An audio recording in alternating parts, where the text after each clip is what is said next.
Let's see, I think, did that work? Yes, it did. Okay, so let me share my screen with you. Again, for those of you who just joined, David put the link to today's meeting in the chat. And I will share my screen so that you can see it. Does that work? Okay. All right, so here are all the links that you'll need if you wanted to access the document yourself, the agenda, the equity screening tool. And at the end, we have a couple of surveys. Again, this second slide is for you to type into if you can't access the chat and you would like to share feedback or ask questions there. Today's presentation is on indicators and accountability. So this is the last phase of our three-part series over the past several weeks. And the agenda today is, of course, settling in and ground rules. We'll get through that pretty quickly, review where we've been. And the activity is going to be, we'll have two activities today. So the first one is going over the outcomes and indicators that we've kind of heard from you, and staff has spent a lot of time looking across all 5 pathways to come up with what we believe are the best outcomes and indicators. And we want your thoughts on that, as well as metrics. And then the second activity will be the accountability structure. And then we'll wrap up and talk about some next steps. So those objectives for today are, first, to define those indicators that are going to measure the progress towards the desired outcomes that we've been building on. And then again, brainstorming that accountability structure to make sure that this is an equitable implementation of our plan. I think this is a great bunch. I don't need to go over the ground rules, but just remind yourself of these. And in terms of process review, we've been working through plan development, and this is the last meeting of that phase. So thanks for sticking with us. And I just want to show you what's coming up next. So Brianne is joining me today as my co-facilitator. Wendy is, well, she's out of town taking her son to college today, which is very exciting. And just to share with you all, she is actually moving on. She is moving away from Richmond. Friday is her last day with us, unfortunately. I think she will still have family in the area, so she'll be visiting, but we're sad to see her go and wish her well. So for now, Brianne is co-facilitating with me. Thanks for being here. And she's come back after a few months of leave. So I think it's been really helpful for us. You know, we've been so far in the weeds, and now she's kind of taking a fresh look at it and helping us think through what's next. So please chime in, Brianne, if you want to share any thoughts. You know, we're wrapping up our work with you. So over the next several months, we'll be drafting the plan and pulling together all the amazing content that has been created for you and the rest of our partners over this last year. And then we'll be putting the draft plan out to the community with the goal of finalizing and seeking council approval next year. So that's what this time frame looks like from now until next summer and fall. Any questions on that? Okay, great. So the draft structure, again, we're down at the very bottom of this, talking about indicators, how will we measure success, and then implementation, how are we going to equitably implement, measure progress, and ensure accountability in this plan. And when I say accountability, you know, it's all of us, public and private, there are several layers of accountability to this. So we're going to kind of take a deep dive into that. You know, you've seen this before, but just want to remind you how the work you did over the summer led to the final pieces that we're going to talk about today. We're going to go a little higher level to make sure that we're making progress toward the outcomes. that we heard from you and ensure that we're being accountable for what we said we would do. And so then moving back into that equitable implementation and accountability framework, we have gone through all of these elements. And the last two we're talking about are these ones in blue.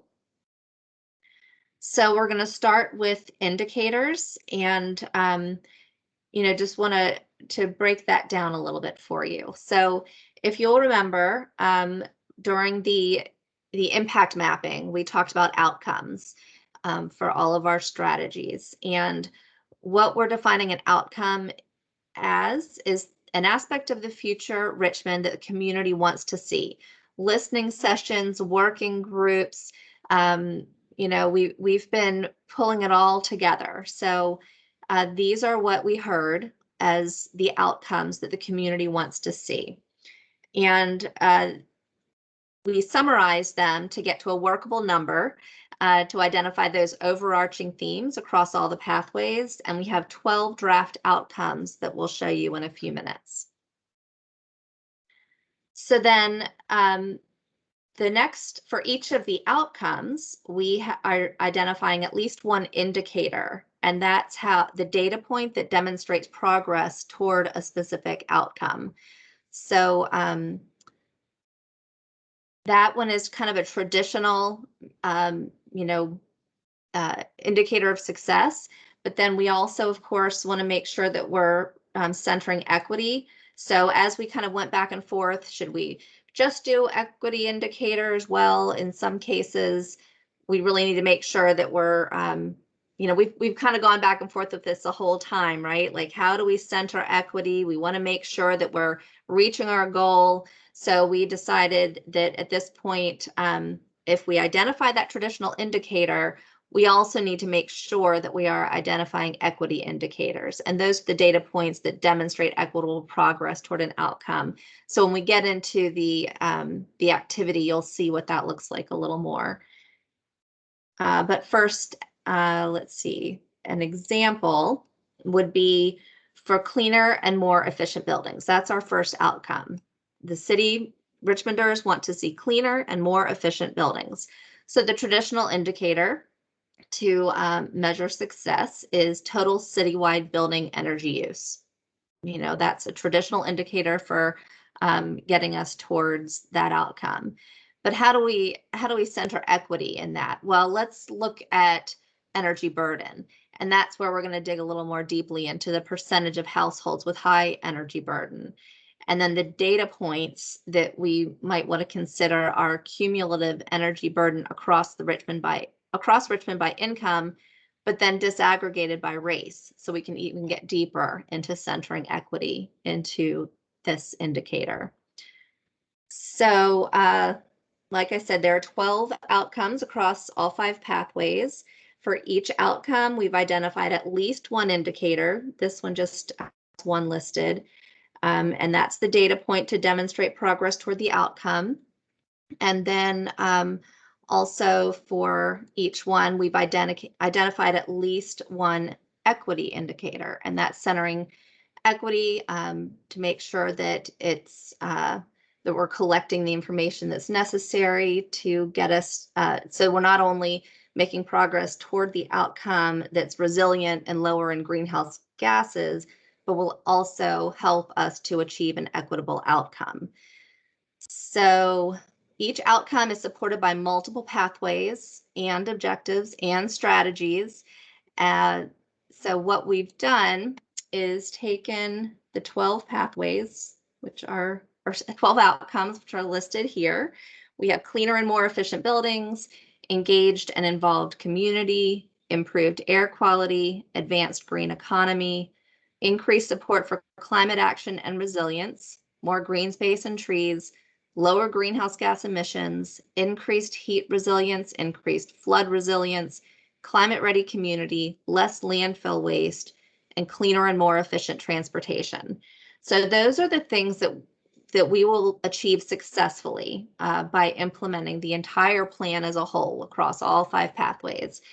And so what we've done today is showing you how that breaks down. This is just a table. I know it's tiny print, but just to show you for each of these 12 outcomes, there are red X's under the pathways and objectives that that work towards those outcomes. So you can see that this meets all the pathways. And what we're going to do today is focus on the ones that are specific to buildings and energy. So we have cleaner and more efficient buildings, engaged and involved community. That came up a lot as an impact of all of our strategies, that it would lead to a more engaged and involved community, improved air quality, advanced green economy, increased support for climate action and resilience, lower emissions, and then increased flood resilience and a climate-ready community. So those are the 7 outcomes that we're going to break down a little bit today in our breakout. So the activity is going to be, first, are these the right indicators and equity indicators for this outcome? We'll show you what those are in a minute. And then the second question is, where can we find the data for these indicators?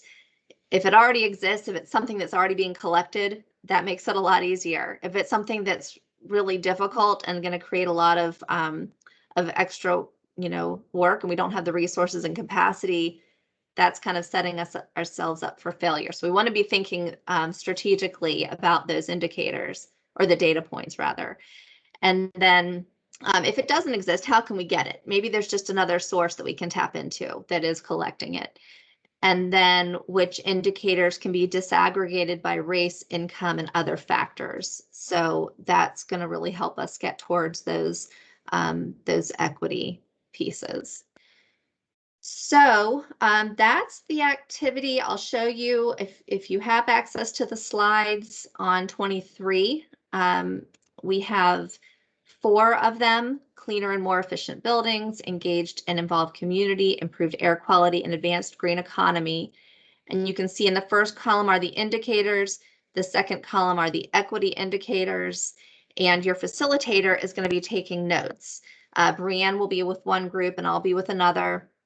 And we're just going to have discussions on those 3 questions. They're in the comments at the bottom of the screen if you need to refer back to them. So that's the first breakout group. And then the second breakout group is going to be talking about increased support for climate action and resilience, lower greenhouse gas emissions, increased flood resilience, and climate-ready community. So that's the activity. Do we have any questions? All right, so I'm gonna split us up into a couple of groups and we'll have a 5-minute break. So at 11:20, I'll send you into the room. All right.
All right, well, I think I got the rooms set up. So I'm gonna go ahead and open them up, or open the one room up. If you don't go to a room, you're just staying with me.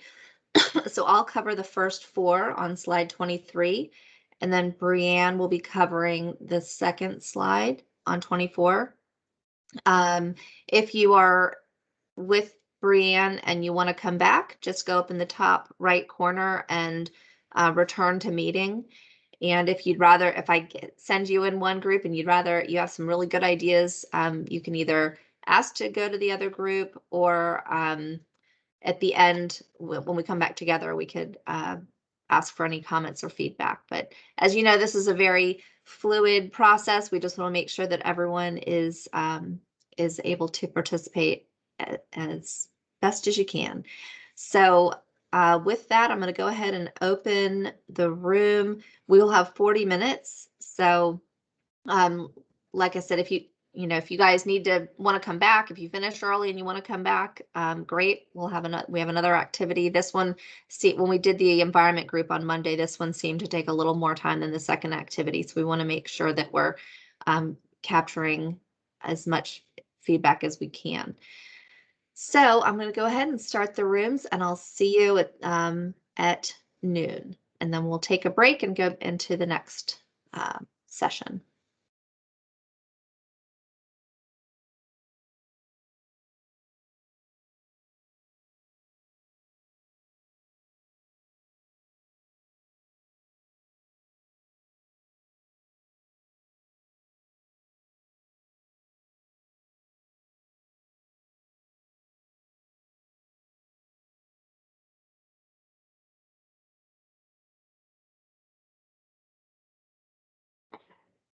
Okay, it looks like I want to make sure that she has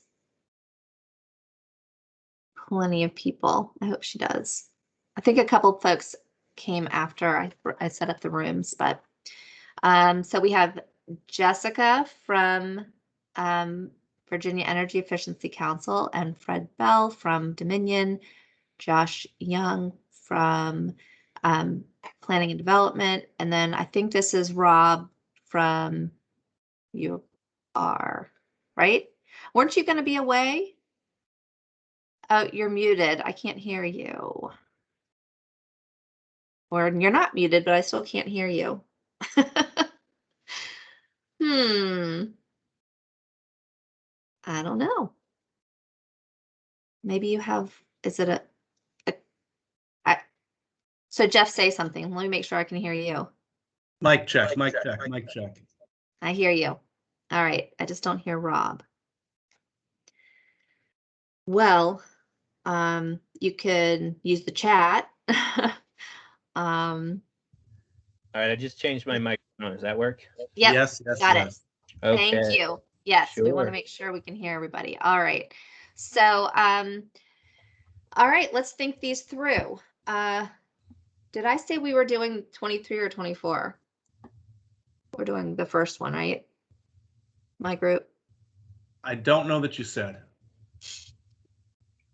I think you said Brianne was doing 24, so does that mean you're doing 23? Yep, we're 23. All right, so cleaner and more efficient buildings. So that's the example I used in the presentation. The indicator for that is total citywide energy use. And just to kind of orient yourselves, it's easy to get into the weeds on these indicators, but as we kept kind of like making sure that we are covering everything and we rose up and up, that's something we're already collecting, total citywide building energy use. And it is an indicator of getting towards our progress, because if you think about what it takes to make cleaner and more efficient buildings, it's your energy use, it's energy efficiency and solar installations and all those things. At the end of the day, if we're measuring total citywide building use, that's going to be kind of an umbrella for all of those potential projects and installations and, metrics that we could be capturing. So we're trying to get to the highest level indicator that we can to measure that outcome. And then the equity indicators are the average citywide energy burden. So that's, the percentage of energy that people pay toward, or the dollars people are paying towards their utility bills in proportion to their income. And we have that already. And then also the percentage of households with high energy burden or that are in energy poverty. And again, those are numbers that we already have. So any thoughts on that? At the bottom, are the three questions. Are these the right indicators and equity indicators for this outcome? First of all, any thoughts on that? Is this discerning between Richmond as a city on the whole energy use and municipal energy use, or just across the board? So it's all of it. And we do measure energy. We have it broken down by sector. So we have government and we have community.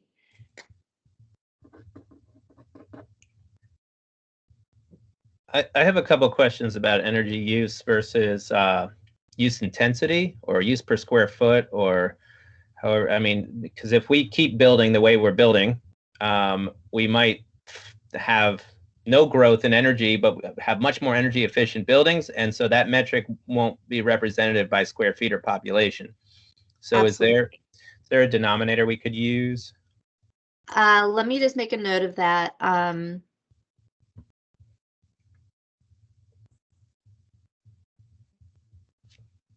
At work, we do energy use intensity by building square footage, and we've been using the same amount of energy, but we've added about 25% square footage. So as we get better, as the grid gets cleaner, our emissions are going down, but it presents the argument of saying, well, maybe we can repurpose and stop building, because ultimately we're still, creating greenhouse gas emissions, even though we're doing better. So that's why I bring it up. Okay, so I have a couple of comments on that. The first one is that we are, Damian Pitt is helping with, he has some students who are putting together a really big comprehensive study on energy use intensity by building type. We've talked about how to break that down. Is it sectors? Is it, Energy Star benchmarking categories? So we are going to be coming up with that kind of information. And so that will feed into this.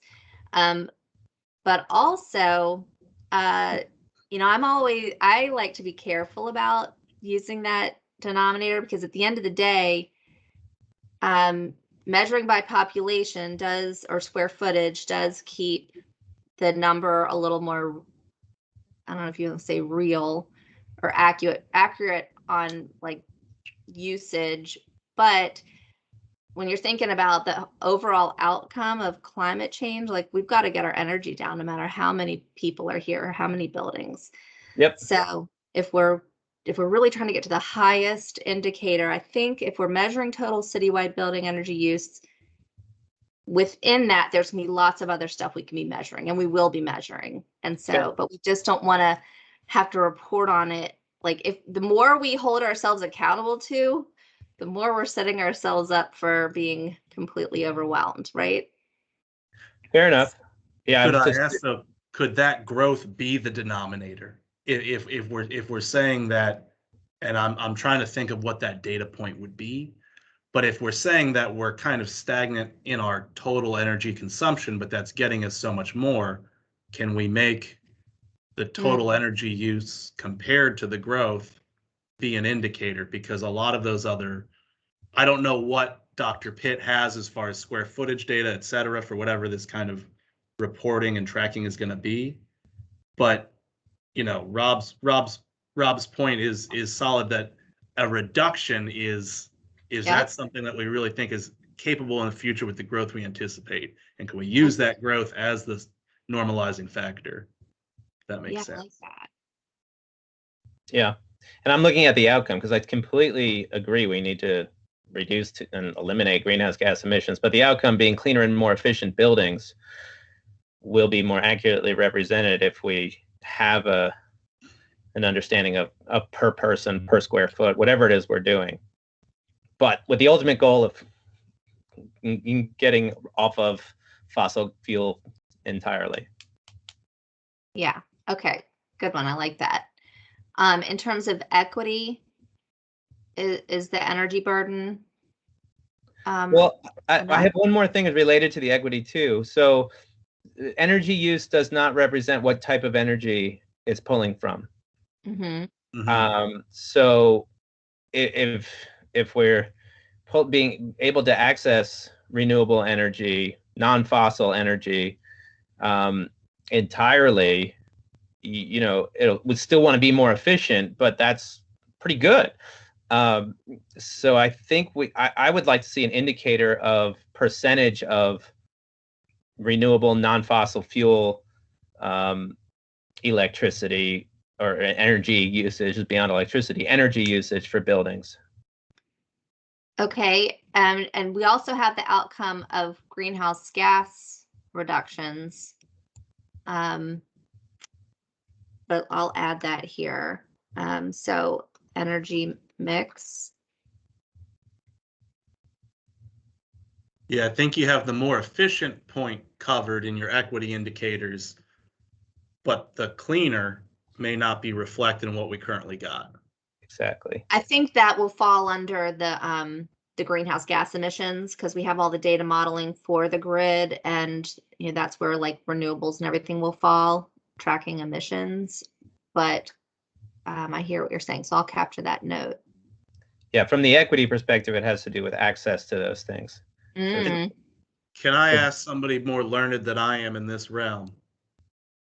If I think that we're going to run into a problem where, yes, we are getting a cleaner and more efficient grid through our buildings, but if we do have the ability to break that down by income or by race or by other equity concerns, I think we're going to show that we're really improving in one area and not in the other area. But my question is, does that net movement of the needle impact us all equally? If that question makes sense. It does. I like the direction you're taking. Let's keep going with that. So what would be the data points that we would want to measure on that?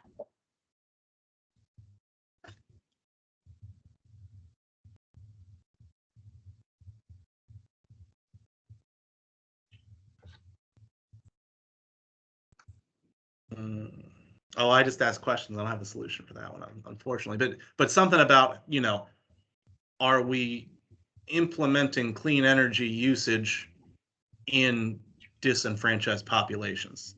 There's got to be some kind of metric for, RRHA, things of that nature, versus, well, our brand new high rises are super efficient. Like, where is the efficiency happening? I think you could track it through the types of building permit applications that were coming in, because those are tied to addresses, which you could tie back to like GIS mapping of the known like heat island areas that also correlate to lower income populations. Like where building permits were getting issued for solar projects and any sort of other clean energy project that would require permitting. That's how you would track that, I think. I like it. Yeah, that's a good way to do it. And plus with the heat island, there's so much emphasis on that right now. There's a lot of historical information about where that's happening. So that's really helpful. We don't have to create it.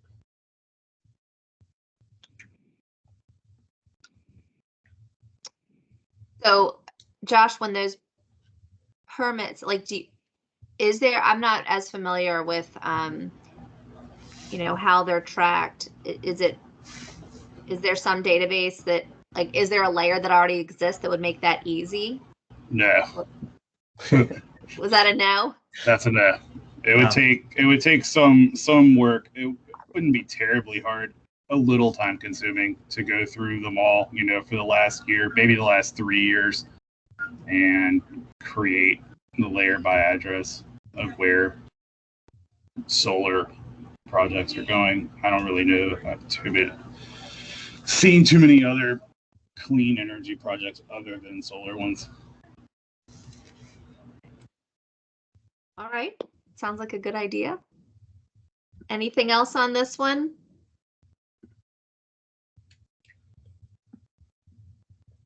Okay. All right. So engaged and involved community. So those indicators would be total participation in climate action and resilience initiatives to be defined, and then compare city-based and community-based initiatives and participation. So that one's kind of gray. Yeah. You know, as we go out in the community, there are some people who are really engaged and they're all about this. I mean, I guess we're some of them, right? But then there are others who just aren't even listening. It's not even part of their conversation. So if we want to increase the total participation in climate action and resilience initiatives, we would need to define that first. What does that mean? Mhm. And then we would compare city-based and community-based initiatives and the participants. So all of that needs to be defined. I'd love to hear your ideas on if you think that that's something that can be measured, if you've seen it done elsewhere, or if there's another indicator that would be more helpful for that. I like the fact that this is already using outcomes and outputs. That language has already been established, because I think, like, if we want to look at number of programs and then participation, like number of participants, those are all outputs. Those are all like things that you have control over to a certain extent in terms of how much you put together, what materials are there, all the resources. Those are things we can create. And then, who shows up, but that doesn't really move the needle if they just show up. So then there's like, who actually gets their home weatherized, who actually submits a claim for, or a permit for solar or for whatever, so there's like a participation level that is the outcome. And then we might have different levels of like first tier outcome and a second, and actually being able to install the efficiency or the solar, and rather than just signing up for it. And I think, I don't know what the specific items are, but I think thinking about it in terms of what are the things that are going to happen that we hope people come to, what are the things that we hope people do, and then what do we hope will result from that as 3 levels of engagement.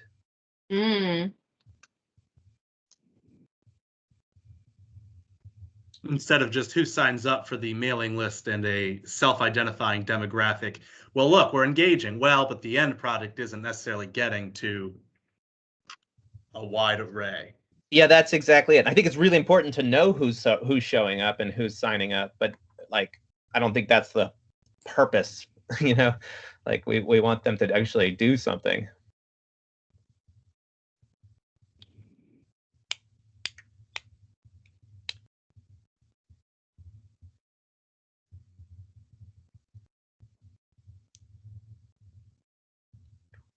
And is this is something, Dawn, I know we could get support from Pete Briel and Sam Schwarzkopf's new shop, because it is about communicating in ways that we haven't before digitally, you know what I mean? But also, they're not just digital over there. They're about using the mayor's ambassadors to disenfranchised communities and things like that. So that's something I'd really appreciate their input on, just to make sure that we're public getting information and engagement. Public information and engagement. That's exactly right. Because I think that we can put a Twitter blast out about a weatherization plan. Cool, that's frankly going to reach a bunch of people who don't need assistance in getting their home weatherized. You know what I mean? Mm-hmm. But I think if we were to report our current engagement outreach, it might be a usual suspects thing, which might make us a little wary to want to do that. But we got to do that so that we know where our bruises are, you know what I mean? So that we can say, okay, this ain't working, and get with them to say, what do we need to do to actually move the needle on adoption of things that'll save people money that they might not have the ability to know about because they don't have the time to participate. You know what I mean? Yep. So I think that a robust ongoing survey for everything that we do is essential. Okay, great. Yeah, I know that they're new as well, so we've been trying to align these ideas with them, and we'll continue to. So that's great. And Brianne's in with them, right? Yes. Yeah. Cool. Yep.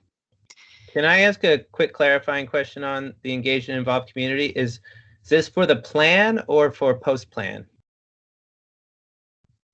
The outcome of all of our work is Yeah. going to be an engaged and involved community.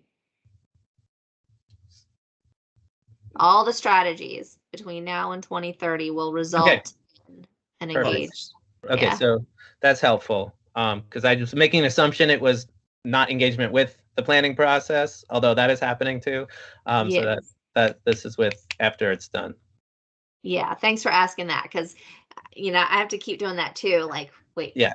What's the scope we're talking about? Because it's all just so theoretical, right? Okay, so then in terms of equity indicators, demographics of participation. So the goal is to match citywide demographics. I think we made a good start on that with the work we did in April by reporting back weekly where the survey results were coming from, and we're already on the right track there at least. And then compare those city-based and community-based initiatives and participation. So I liked how you put it, those 3 levels of engagement, figure out how to measure that. And then usage of the equity screening tool and the climate equity index. The how is the big question, but I think we're on the right track. Do you have any more ideas on the equity indicators? Are those the right ones for this outcome? I'm trying to think of the structures in the city that already do a good job of engaging and involving people, and if there's a way of getting representation, whether that's like farmers markets throughout the city or neighborhood associations or PTAs, or I don't know, I like things that are part of the city right now that might not be aware of the city's emphasis on climate action, and somehow working with them to set up booths or outreach or just provide materials to existing groups that we can, rather than to get ahead of this usual suspects thing that was raised. And I think it's important that we decide. I think the question is, well, is this for the engagement process, or is this for once we have done with the engagement process and we're actually doing stuff? Asking people to participate in the engagement process is asking people for things. You know what I mean? Is asking for their time, asking for their opinion. Once we have what we are trying to do, we are actually giving people things. We're talking about, hey, would you like not a discount, but would you like help in getting your home weatherized? We can save you X amount. You know what I mean? And other aspects of that where we move from a asking questions to a really selling and promoting of these strategies, which I think is going to be a little easier to do. Because like in Buffalo, when we did weatherization packs and stuff like that, that was, in the fall, that was the largest, our nonprofit saw the largest participation when we were doing that. So I think it's easier to promote something when you're doing something for somebody at the end of this. And I think that if we could cut it up demographically and figure out, okay, how many dollars does each, and I'm using weatherization packets as an example just because I have experience there, how many dollars can we model that this would save someone?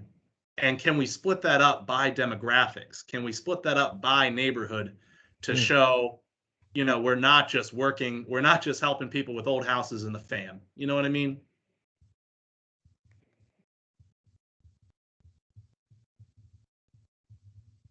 I like it.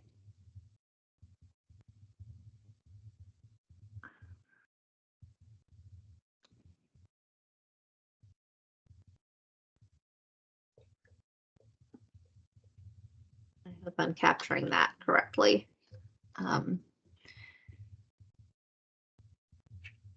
Any other thoughts on where we can find the data for those indicators? And that would be something that, not to be the finance guy, I want to put a dollar sign on everything that we do. As far as, okay, if we are doing this household by household, there's an average savings associated with it of round number, $100 a year. But it's not something that we can capture, but it's something that I think, especially working with people in the know, that we can model what an expected cost savings of, what year was your house built? Okay.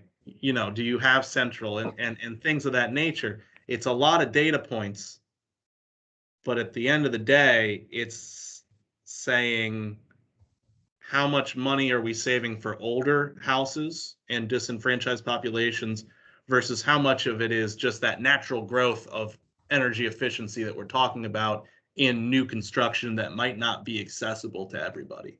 That's what I'm trying to get at. But the problem you speak to is, how do we get exact lower aggregation numbers?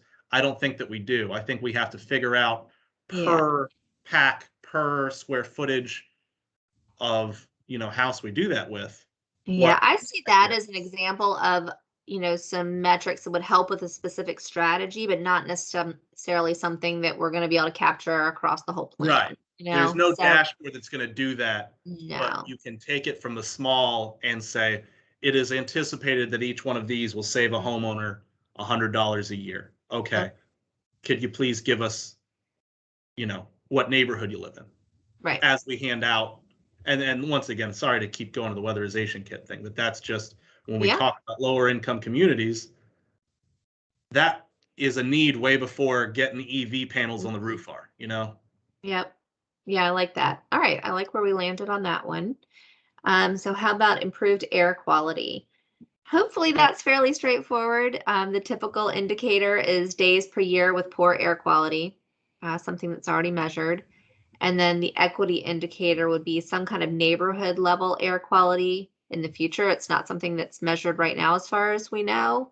I know they just did the Heat Island study, people, volunteers going out and capturing data, but it's not something that's kind of standardized and geographically specific. If at some point we have air sensors on streetlights in neighborhoods, that's something we could capture at a neighborhood level. But in the meantime, do you guys have any thoughts on indicators of air quality?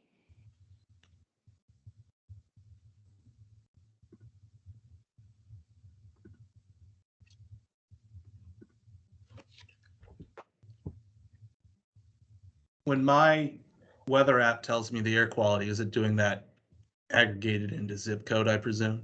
Is that the lowest? I think there's like one air quality sensor at the airport or something. Yeah, that's tough. So the recent Heat Island study led by Jeremy and by Todd Lookingbill in the city of Richmond, they did air quality as well as heat. And I wonder if that's going to be longitudinal, if they're going to, I imagine they're going to try to keep doing that if there'll be funding. But, having that citizen science was really cool. Right. And I think they've got data loggers at various locations. So we could think about posting data loggers and having them be publicly available throughout the city.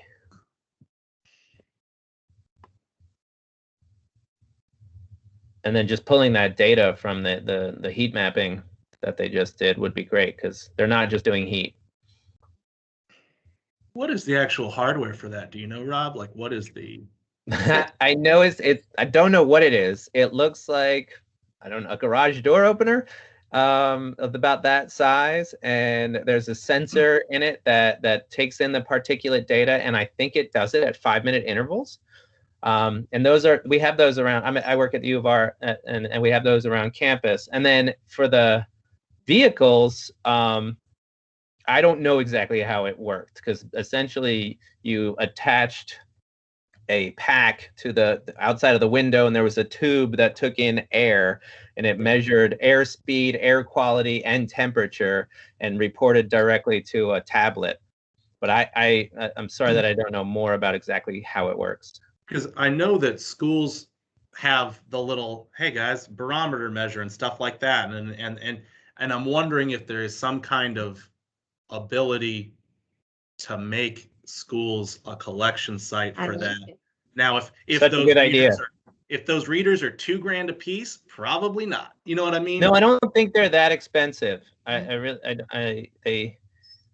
a matter of where they report the data to. But if at the school is a great idea. Because I think they already have some kind of, we can find a science teacher in every school who goes, yeah, tight, let's do it. You know what I mean? As long as funding isn't an issue, but air quality monitor for $200. I'm not sure what the differences are by any means, but I think that would put it not only in neighborhoods, but also in a generational sense of, and it's the kids who are going to have to suffer this future that are actually, I love that. That's such a great idea because, we talk so much about equity, and when I think our strategies and equity, it's the schools and the housing authority. Like start with those, and we've got, spread.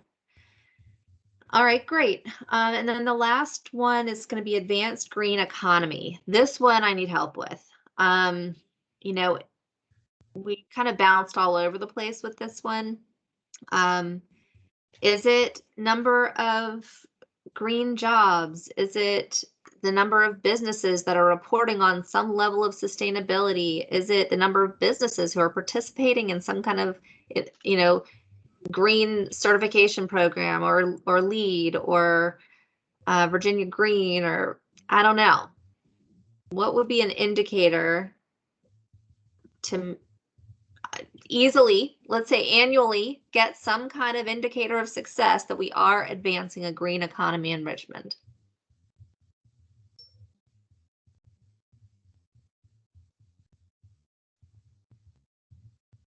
You could use quarterly census of employment and wages data from an employment standpoint, which is data that I've used before. I'm not sure that you would have to choose, okay, what qualifies as advanced green economy. But I would hope that they have some data points, for look real quick.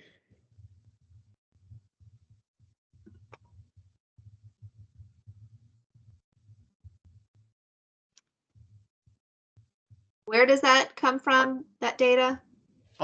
It's I think it's Census Bureau. It's QCEW. And it's Bureau of Labor and Statistics.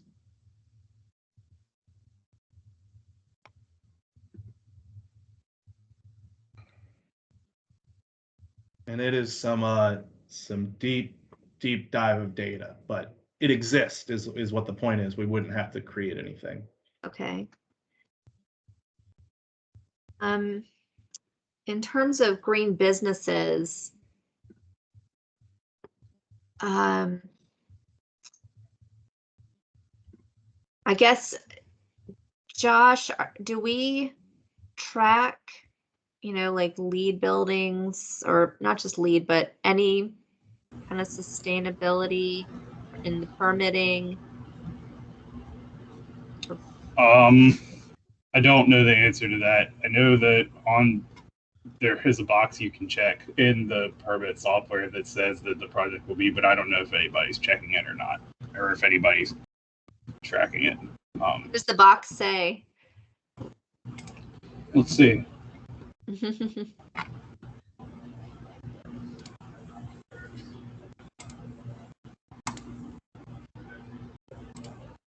There's a tab under the additional information section that says green buildings. There's a vegetative roof box, total roof surface, total vegetative roof surface, EV chargers, checkbox. I'll screenshot this and email it to you. Yeah, I'd love to see that. Okay. Well, one, if we, looked for businesses that are doing that. Any other thoughts on how we could ensure progress toward an advanced green economy? So is this just for buildings and energy? Is this all of all of them? Okay. So, I mean, I think we'll need to really define that. And I imagine we do have a good definition of it somewhere. But I mean, I'm thinking like there's third-party certifications for food, and if we're thinking about things, everything from local to organic to fair to whatever it is, and so there are certain purveyors of food, restaurants, like how many of them are participating? This is going to be crazy with data collection, have to be voluntary, but like how many of them are participating in that green economy in their industry? And then, procurement practices, so citywide procurement can really push things. If we want to eliminate waste, which is one of our goals, we will have to buy things that are either can be repurposed or at the very least composted, or create standards where we don't generate waste easily. So I think there are certain categories. We're going to have to think about materials and procurement and food and energy all along our different supply chains and different sectors. And then things like B corporations, like number of certified B Corps could be a good indicator of our participation in the advanced green economy.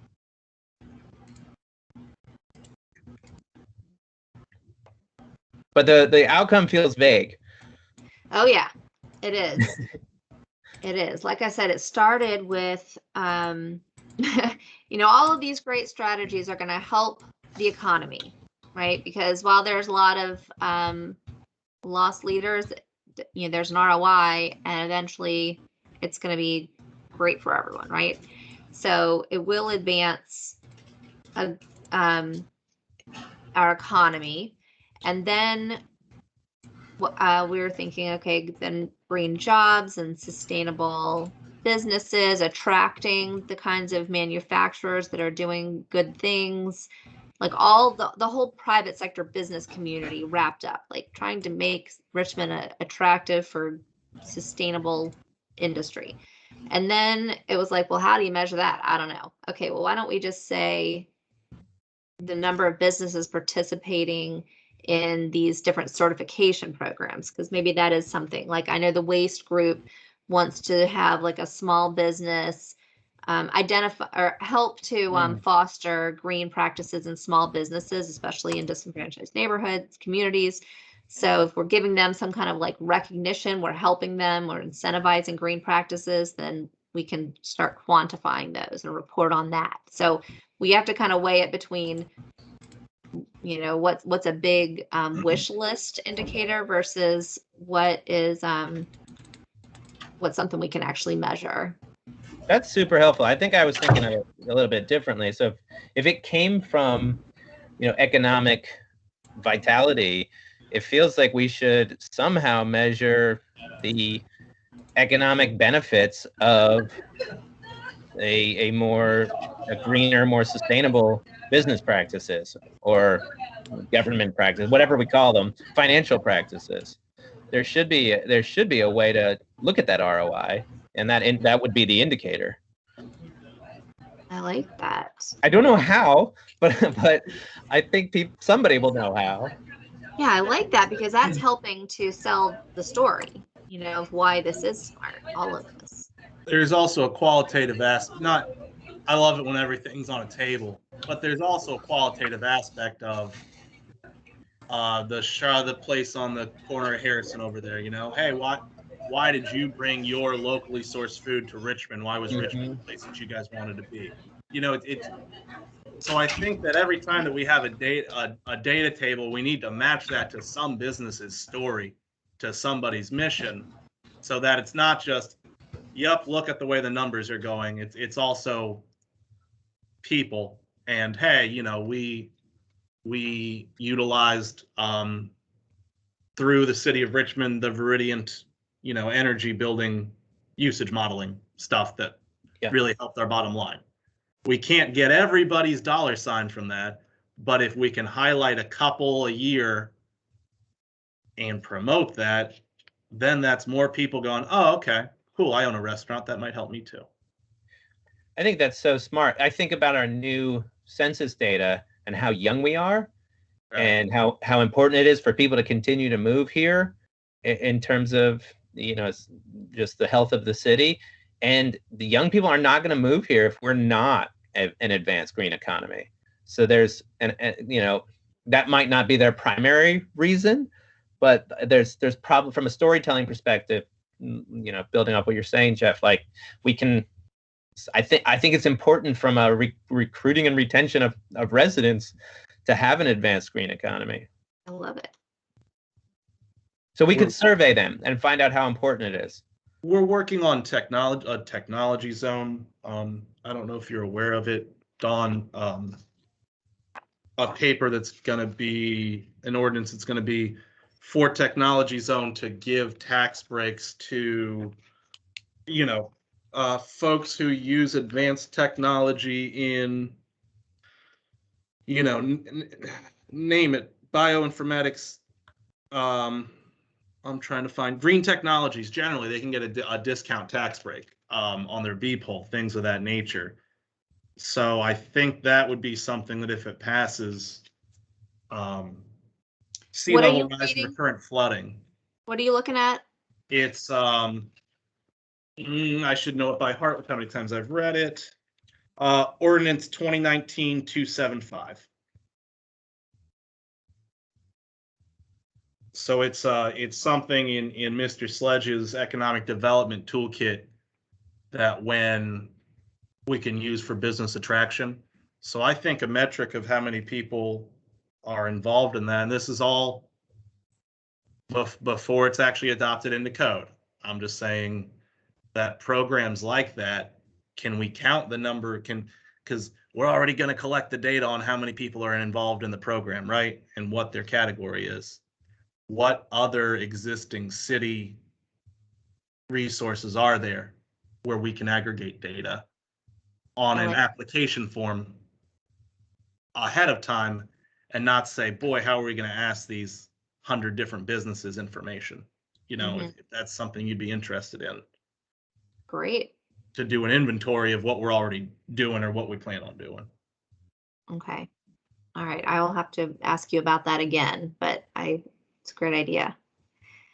All right. Hey, everybody. So I think we're all back together. So that was a great discussion in our group. I hope yours was successful as well. Any report backs? Anything anyone wants to share?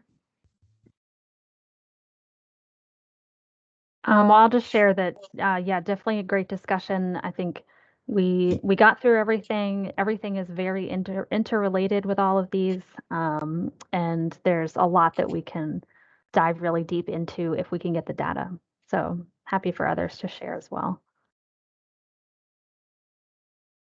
How about some thoughts on that? What did you think? This is really getting at how we're going to measure our plan. Do you feel good about it? Is this where you thought we would land? Yeah.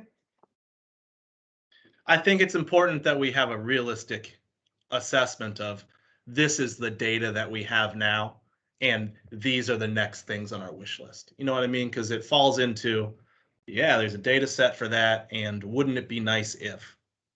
Yeah. But in the future, more data streams may become available, and we need to be aware of that. Yeah. Perfect.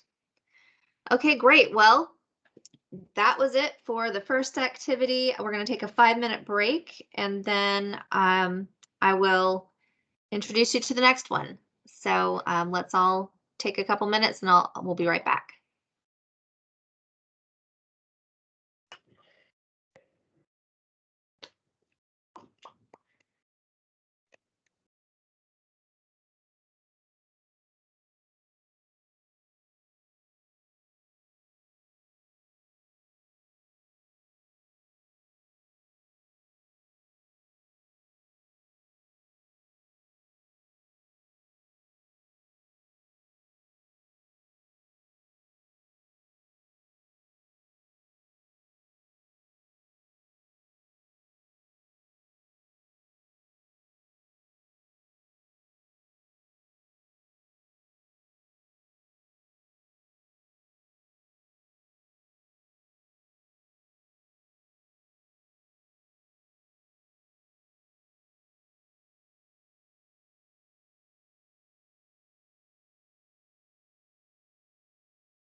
All right, folks, we're gonna launch into the final stretch.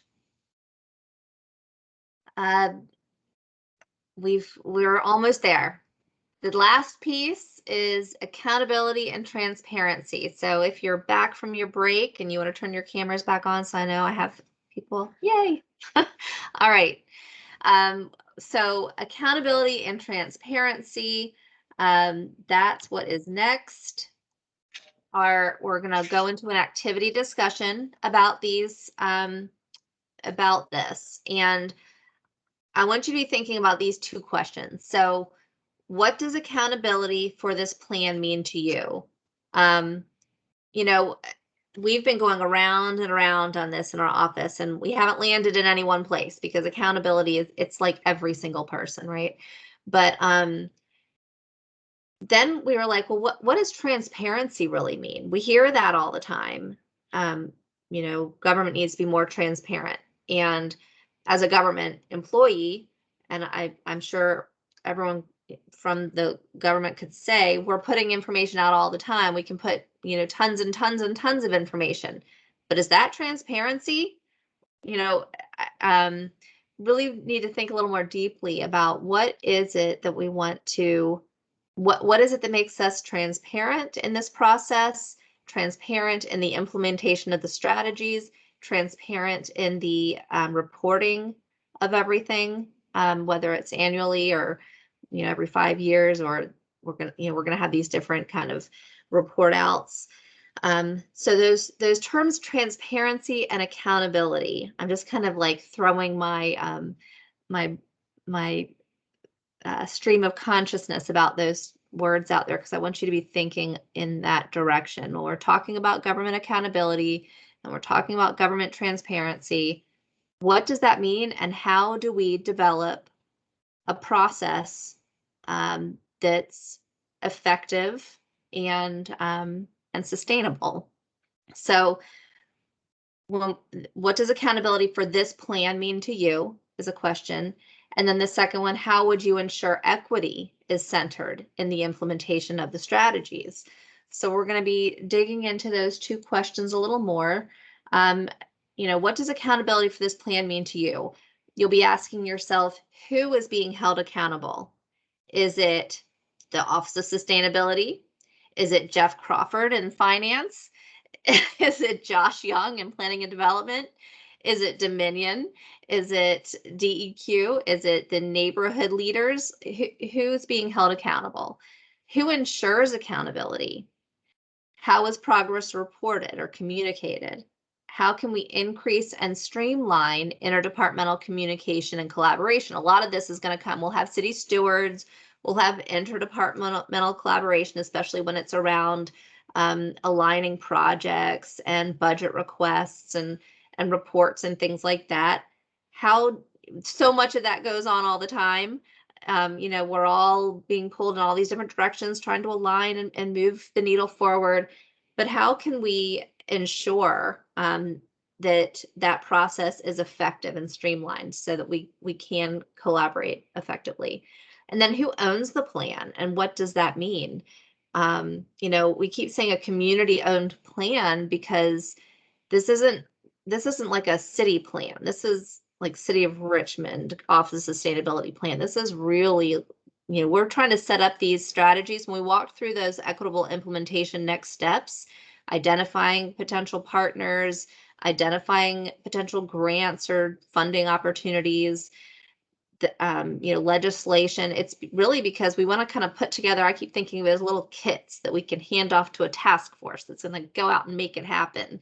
And then we can report on it, but certainly can't expect a little office like ours to, make it all happen and report on it and be effective. So who owns it? And then what does that mean, owning the plan? So those are big questions, but would love to hear your thoughts on it. So for the activity, want to be thinking about how we can ensure equity is centered.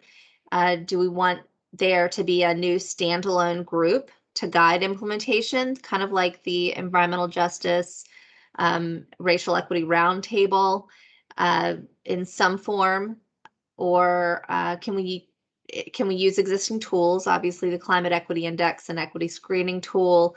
Maybe each strategy has an implementation team that's required to use those two pieces, and then our office could track it. That's just one idea, get you thinking. Maybe there are some other tools out there that you know of that could help us track equity is being centered in our strategy rollouts. And then how do we delegate that power? How do we get beyond the known circles of community leaders?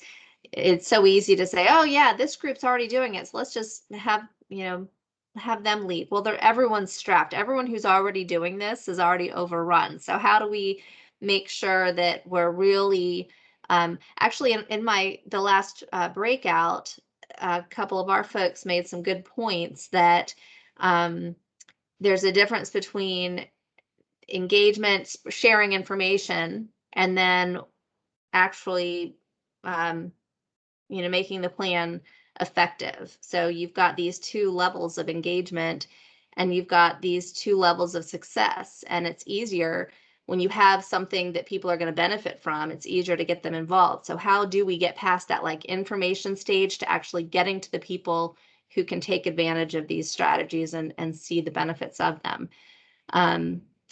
Any other thoughts on that?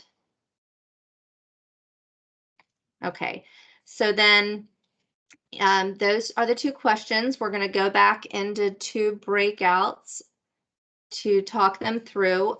We'll have 30 minutes to go through this. So it's sticky notes. If you have access to the slide deck, you can just click on them and type in, like we've done in some earlier meetings. Just type your ideas on these sticky notes, general discussion, drag some stars.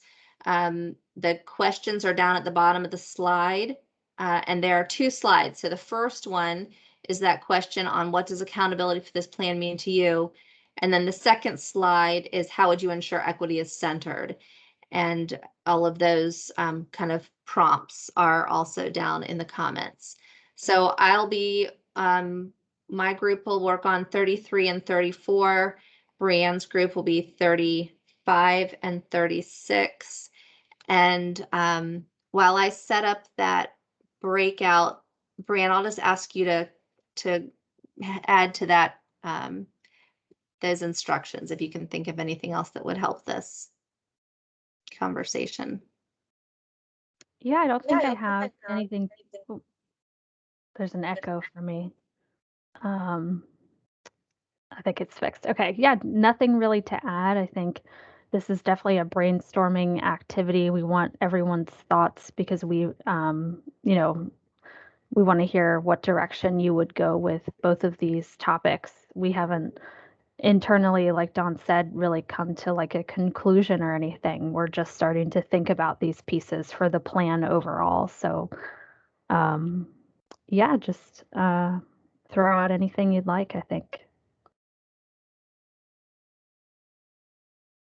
Okay, great. So then just give me another minute and I'll open up the room. Does everyone have access to this? All right. All right, so bear with me and I'll send you on your way. And Dawn, should we plan to come back at 12:45? Yeah, plan on coming Okay. back at 12:45. If you need a few more minutes, that's fine. But yeah, I would say probably 30 minutes would be sufficient. Yeah, sounds good. Thanks.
All right, I think I set it up all right. I'm going to send you out, but feel free to, if it seems lopsided, Brienne, you can send someone back.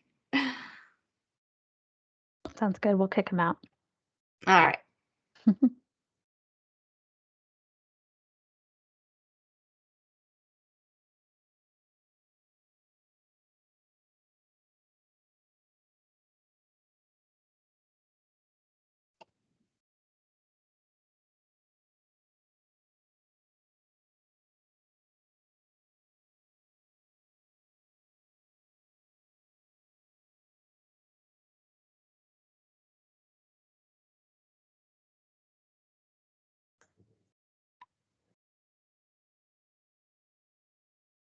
Actually, it looks like it's closing your room, and I don't know. There's an echo.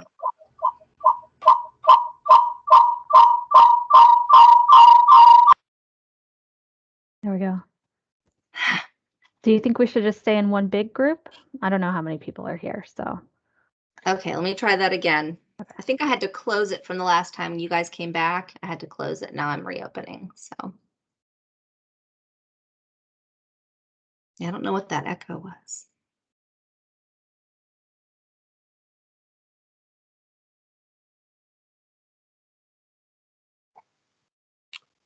The echo is usually from two phones being on in close proximity, or a phone and a computer. Yeah, but we don't have anyone on a phone, I don't think. Well, I'm on a phone, but I'm solo here, Oh. so it wouldn't be me. But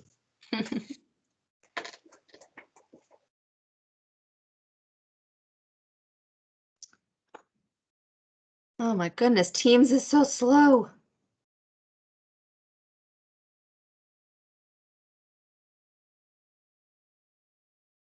It looks like Brienne left, but no one else.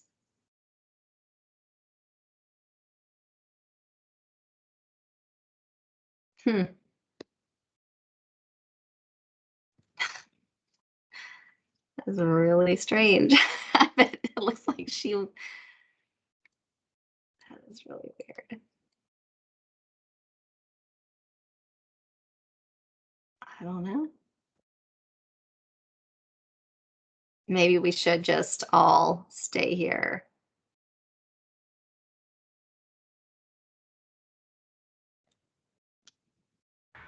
Brienne, were you by yourself? It was me and David. We were gonna just come up with all the answers, but we figured we wanted That's more really input, funny. So, I don't know what happened. Okay, I'm well, happy why to don't help we just take notes if we just stay here. Or why don't we something. just do this together? So, you know, I know some people like to talk, some people like to just write. So everyone feel free to access these slides. We'll start on slide 33, and if we run out of room, we can jump to 35. You can work on your own or be part of this conversation, but feel free to throw things out, and we have lots of note takers. So, you know, what does accountability for this plan mean to you, and who is being held accountable? Any thoughts on that?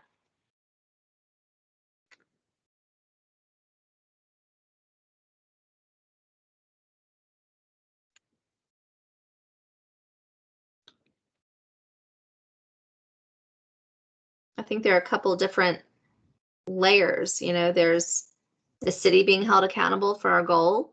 There are the city staff who are responsible for, you know, tracking these strategies on a community level. what about stakeholders and partners? I think so. I think I would love to see some level of accountability for all of it, and you know, this we're all in this together kind of mentality.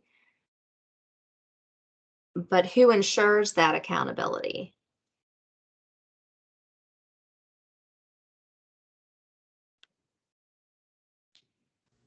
Does the city have an internal auditor? I know at DEQ we do, and every year they review a certain number of our departments to make sure that they're, following all of the relevant We procedures. very much do. Lou Lassiter is the city auditor internally. Okay. Do you think they could have a role here? Yeah, of course, but it would have to be, there has to be testable, they can't have a role in the roll out. But once it is Right. initiated, they could certainly provide feedback on, is Public Works doing everything that they can as outlined as a part of this plan and make recommendations for improvements. Are the departments required to heed those recommendations? We can disagree with their recommendation. Okay. Historically, when that happens, though, because the thing is, believe it or not, we all work for the city of Richmond. You know what I mean? So Right. we might have an issue. We don't have an issue with what you're trying to say. We might have an issue with the way it is written because we cannot achieve that. You know what I mean? So we always find a middle ground. For the most part, in my experience, I do our audit response. So, and you can look on the city auditor's website to get a feel for the kind of things that they look at. But Okay. it's certainly within the realm of possibility.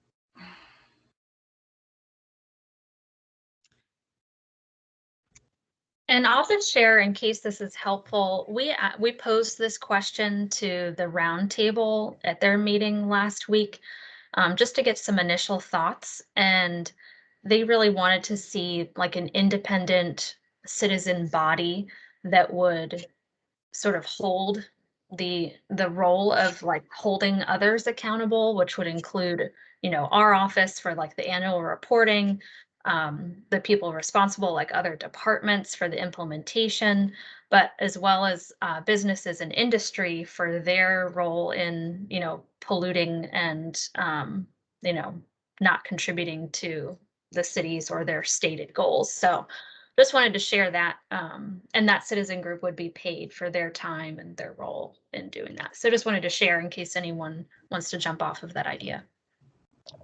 Well, thanks for sharing So- that. I so think that's could, exactly how Yeah, it go ahead. should go. You captured two things that are on sticky notes and put them together. One is that different units would be responsible for different aspects of the plan and held accountable. But then there's the entire plan, and that, would an independent board would be best suited to do that. And then there's the accountability of the chief executive. I mean, Right. So the chief executive has to, i.e. the mayor, has to answer to this board.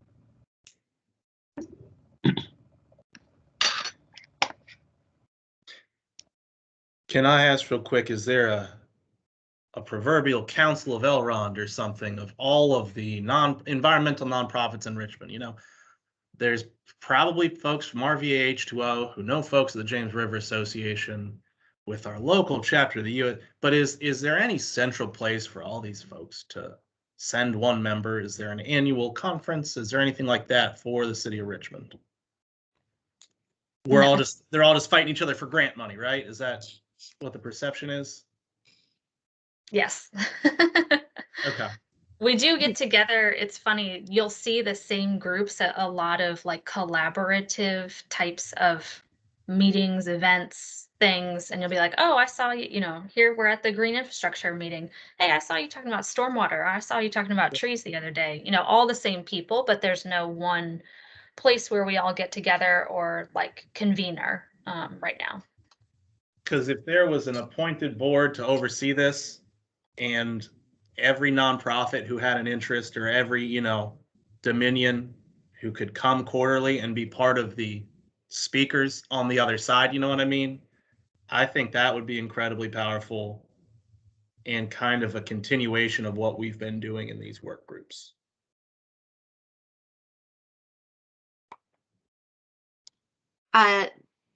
Fun idea. It's making me think of something that we tried to do on Hampton Roads a number of years ago. it's called the Hampton Road Sustainability Expo. And it was an annual event getting all the sustainability leaders together with some workshops and presentations and tables and sharing best practices. But it was, you've got a lot of volunteers, a lot of very passionate people who are already overextended, and it wasn't sustainable. The Sustainability Expo was not sustainable. So coming up with some kind of model that, has a specific purpose, it's a great idea. Something to think about. I'm not sure that I know what that looks like, but. Yeah, I envision it as an independent commission that could be made up of the sustainability nonprofits like Meridian used to be called Earthcraft. That group plus the technical community that has leanings toward sustainability, which would include lead engineers and architects and other folks that could provide input and supervision of the information. Plus, it has to have community members to address the equity. Correct.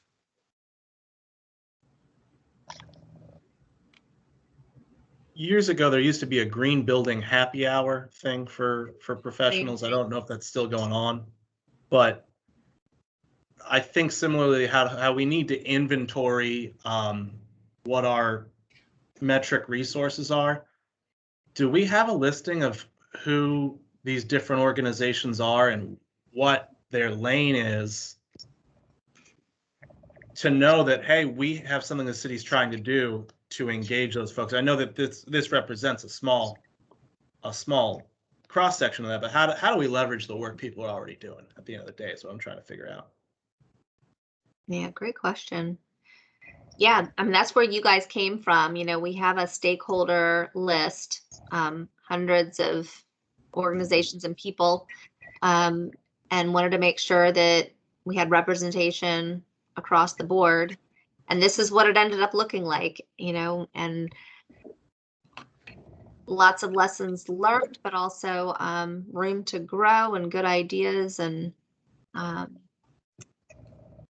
would say these questions will get us there if we think about who is being held accountable, who ensures accountability, how is progress being reported and communicated. All these groups, all these individuals we're talking about are already doing their own strategic planning and their own reporting.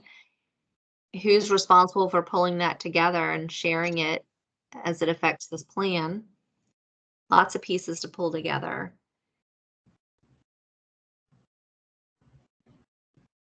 All right, well, let's keep, go ahead. Sorry, I have a statement, suggestion, question. It's not really any of the above, but just something that I'm kind of doodling on that might be relevant. So I know Richmond 300 has been, that's been passed, right? Now they're just working on, City Council is just working on amendments. Is that correct? Okay.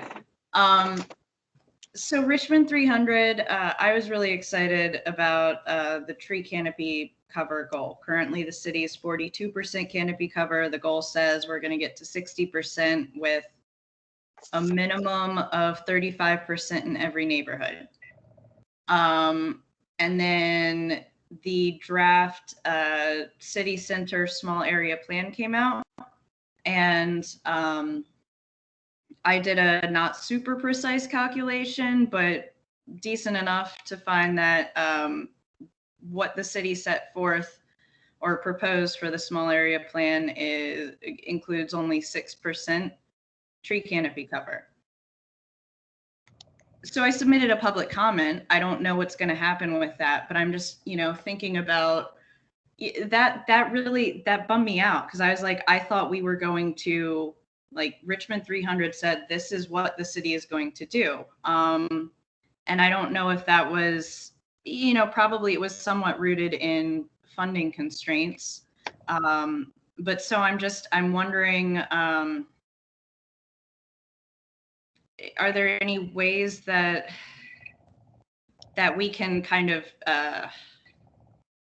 get more stable funding for this effort? You know, and I don't know what the funding for Richmond 300 looks like, but this is such a comprehensive effort that I would really like to see city council have some sort of dedicated funding stream that, you know, just as they've said, like, you know, even if we're entering a terrible recession, we need police or public housing, you know. I would think that it would really help improve accountability if there was any way we could get council to just have a pot of money that can't be touched by, you know, anybody else. I'll speak for the finance and administration portfolio onto that one.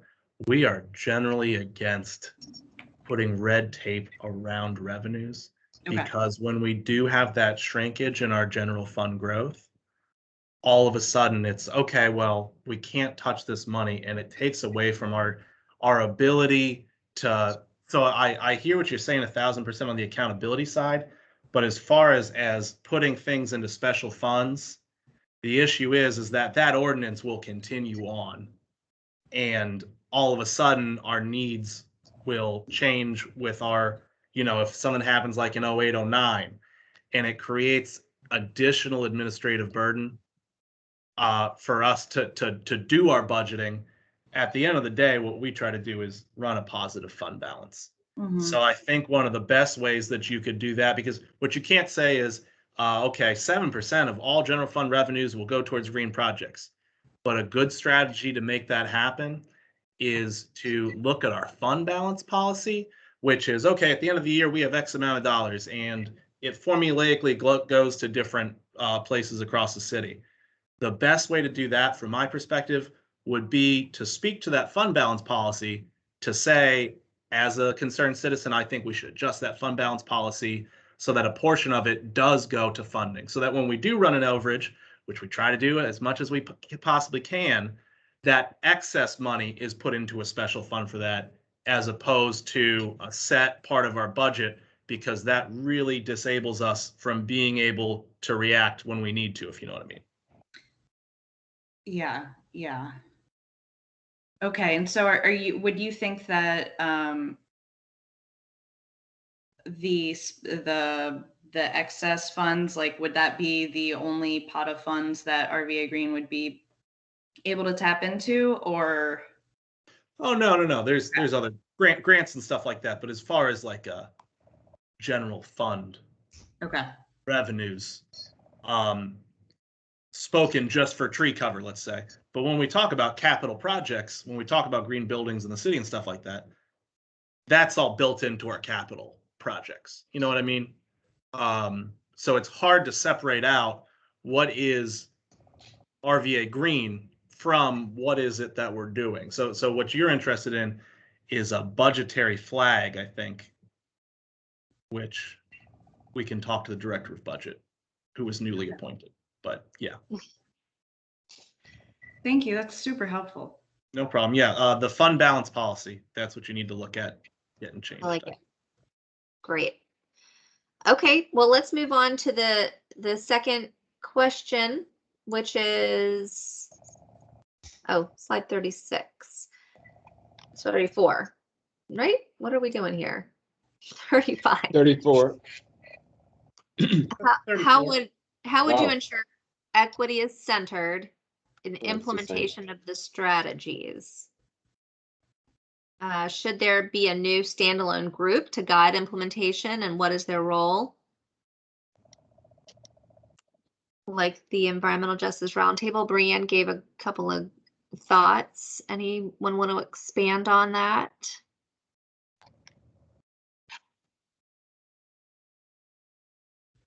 Well, the General Assembly passed an Environmental Justice Act that has purposes of state programs, a definition of what an environmental justice area is.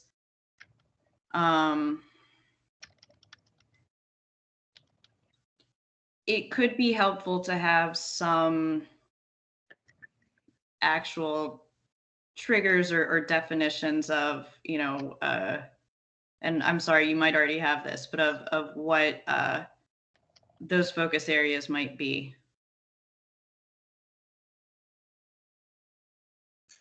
You know, just using census data, whatever city data you have.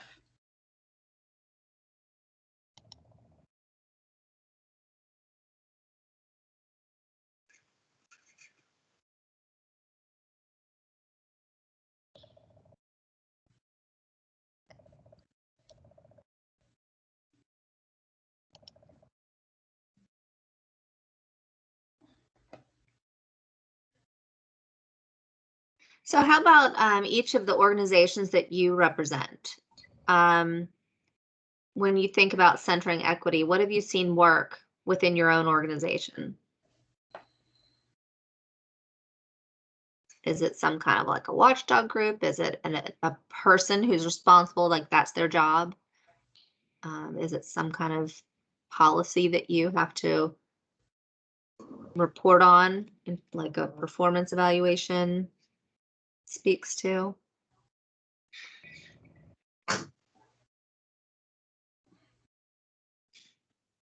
For our department, for finance, and I think for most departments, anything that impacts our residents needs to be clearly communicated. And one of the best ways to communicate is by working with city council to give them, you know, blast information on what, where, when, and why. Instead of saying, oh, well, we're going to put this on the finance website. Nobody checks the finance website. But what you are going to do is if you have a problem, you're going to go to your city council official, you know, in your district to say, hey, I need help with the city. So I think leveraging and getting buy-in from city council is going to be key, especially when you talk about the South Side, East End, and things of that nature. Yeah, we've been talking about, you know, advocacy. When there are new ordinances or new opportunities for the public to get involved in, you know, the solution, what does that look like?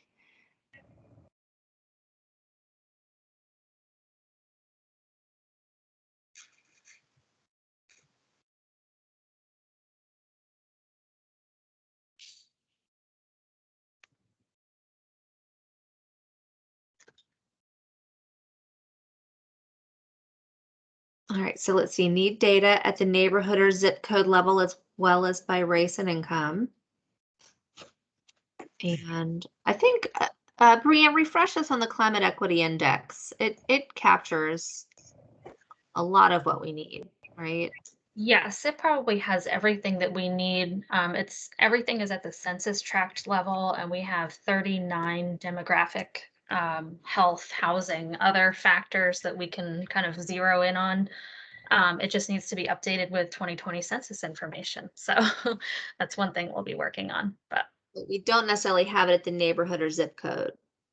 Or neighborhood at we least. have so the city, as folks might know, does not have across like citywide, we don't have a technical definition of neighborhood boundaries.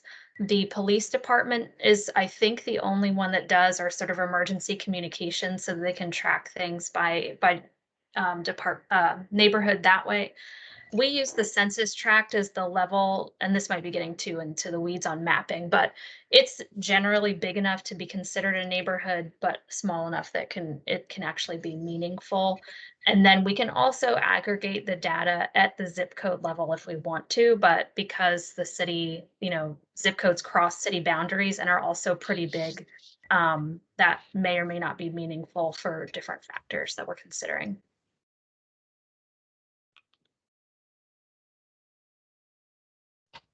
Any other questions on data? I mean, Brianne is really the go-to on that, if you have any questions.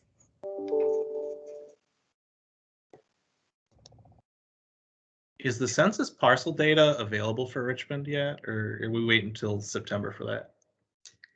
I'm honestly not sure. I think the first thing that I was planning to do is see what the community kind of reaction is to the census, to get a sense of like, because we, anyone who's sort of involved in this, there were a lot of concerns because of COVID, racism, and other factors in the collection of census data for 2020. And so I don't yet know how that impacted the results and what the experts are saying. So that's sort of like my area number one to look into. And then the second would be like actually getting the data and comparing it to what we had from the last few American community surveys. So to be determined. Thank you. All right, then we see people of color are decision makers and represented in all key discussions. So is someone saying that's what would ensure equity? Yeah, I mean, I think part of this planning process, at least on this team, we don't have a great racial representation, and I think it's not representative of our city. And BIPOC groups are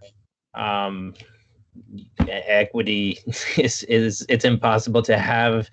If this plan is not going to have those voices, it's not going to be an equitable plan. So we do need to do some more work in that area. Absolutely. Yeah, and this has been an interesting learning because when we were putting together these groups, that was high on the list, like number one, really, how can we make sure that each of these groups are equitable? But when we start reaching out to organizations and asking for participation, and making sure that we're getting the organizations that we need, and this is what it ended up being. So we need to do better. I'm just not sure how. Well, maybe as part of that, I think some more intersectionality is going to be the key. If you go with environment, I was part of RVA H2O. It's an incredibly white group outside of city employees. And so I think what we have to do is recognize what groups are already out here. And I know we're doing this, but what we need to continue to do as a populace, not pointing any fingers, is just recognize there are so many people who might not have climate action at the top of their minds, but they're doing so much incredible work that is related to it. Like mending walls, for example. They don't really talk about climate, but they're certainly talking about violence and racial reconciliation. And there's all this intersection. So I think doing the work to help with that will ensure an equitable plan. I love it. I know Brianne's taking notes. That's a really great idea. And I'm thinking,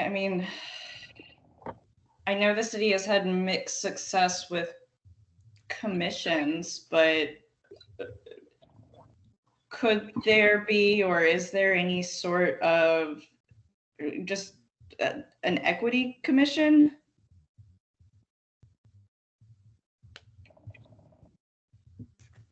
So I believe that there isn't one right now. There are several commissions that look at equity from different sort of perspectives. So like the Green City Commission is looking at it from the environmental perspective. I believe there's I'm going to screw up the name, but there are others.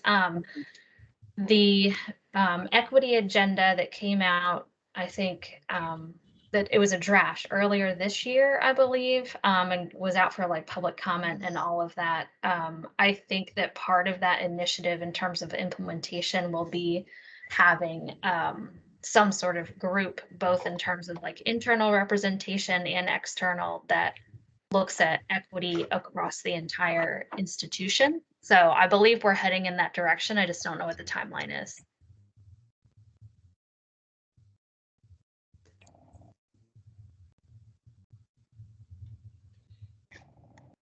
I think another equity challenge real quick is, gosh, we ask people for their opinion a lot as a city. You know what I mean? Whether it's the path to equity, whether it's, different RVA 300, whether it's what we're doing now. And they're all kind of asking the same questions about inclusion. And we need to figure out a way that we can streamline the distribution of that so that it's not a bunch of disparate departments asking the same question, so that we can aggregate our data together would be critical. I know some people are burnt out on, hey, would you like to fill out a survey?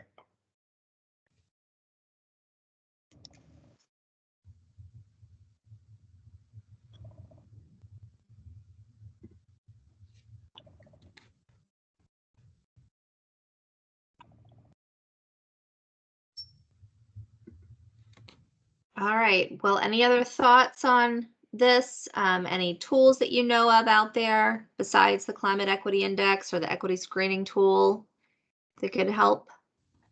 And the ideas of delegating power and getting beyond the known circles.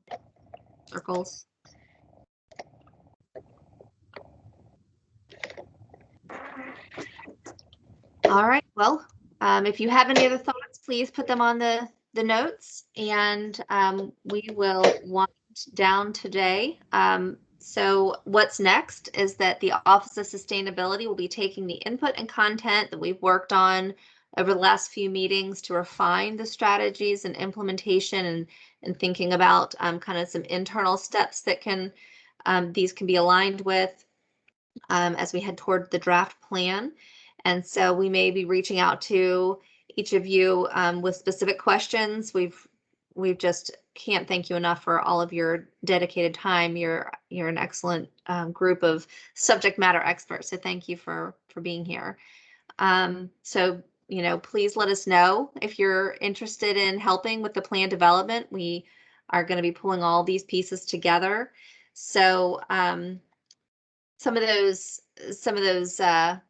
areas of need are in design of the plan and editing, translating into Spanish, research, other skills that are gonna be popping up. So our next meeting with all of you will be in November to kind of show you what we've come up with, what we've created. Any reflections at this point from you folks?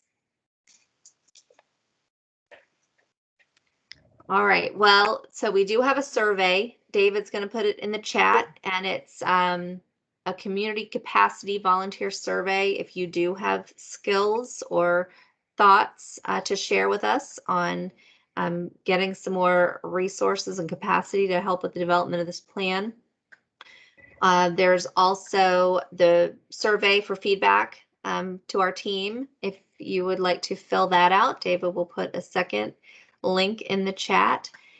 And other than that, I think we're pretty much wrapping up. So I'll stay on the line for a few more minutes. If you have anything that you would like to share going on in your organizations or in the community, or questions for this group, this is the time.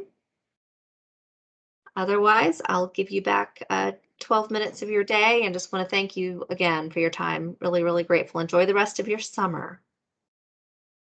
Thank you, Dawn. Thank you so much. Take care. Mm-hmm. Bye. Thanks, everyone. Thank you.